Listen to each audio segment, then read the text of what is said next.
a new freedom. Anytime we stick new on something, the implication is that it's somehow improved.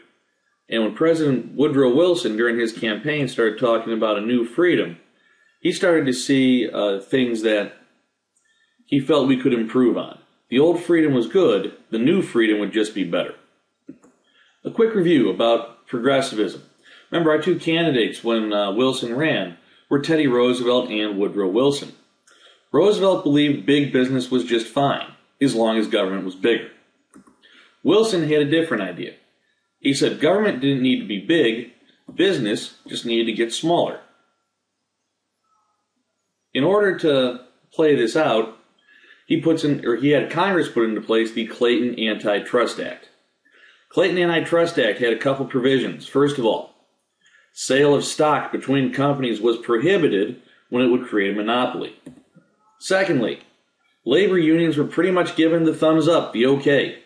Had two provisions that were designed to protect unions. Okay, the first was that they were not subject to antitrust laws. The second was that strikes were not to be stopped unless they threatened permanent and irreparable damage to property. In other words, damage that could not be repaired. Wilson then got Congress to pass the Federal Trade Act of 1916. Federal Trade Act set up a five-man Federal Trade Commission. Its job was to look for businesses breaking the law. When it found them, it could make them stop. That was a major change for the government, which used to have to wait for these things to be reported. He also gets passed through Congress, the graduated income tax. Now, we don't call it that because it finished all its classes. Instead, the graduated tax said the more money you made, the higher your tax rate would be. The reason for that was to prevent the major part of the taxes from falling on the poorest Americans. The graduated tax is something we still have today, and is today the government's biggest generator of revenue. Federal Reserve Act.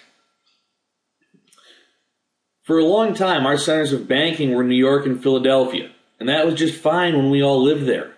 But as the population moved and business moved with it, we needed to be able to get credit and money to places like Detroit, Michigan, Cleveland, Ohio, Chicago, Illinois, St. Louis, Missouri, so on down the line. So the Federal Reserve Act was designed to make it easier to get money. What it did was divide the country into 12 districts, and there'd be a Federal Reserve Bank in each of them. You guys can see the banks here on the map. This also shows where people lived during this time period. These districts remain the same today, even though the population has shifted. The Federal Reserve banks would provide extra cash for the state and local banks.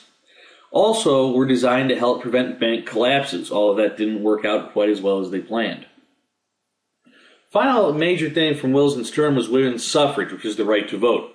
Women at this point were the only major group in America who were denied the right to vote by law. So what they decided to do was take their case to the public.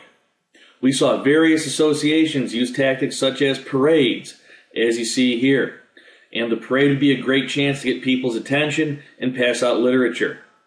Okay, another look at a parade here, wrapping the cause of women's voting in patriotism. Pickets. And this was particularly embarrassing for Woodrow Wilson, who liked to brag about how much he had done as a progressive. These protesters held him to his progressive record, although he was very slow to grant women the right to vote. Here we see a popular or a political cartoon from the day aiming to equate women's suffrage with a patriotic cause. In fact, in the end, it was a patriotic cause that brought about women's suffrage when women's contributions to World War I eventually led to the passage of the 20th Amendment and women's right to vote. So remember from this lesson, first, that Wilson wanted to protect people by keeping government small and business smaller. Secondly, the graduated income tax moved the tax burden from the poor to the rich while raising more money for the government.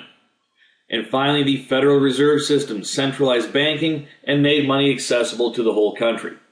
That's all for now. See you next time.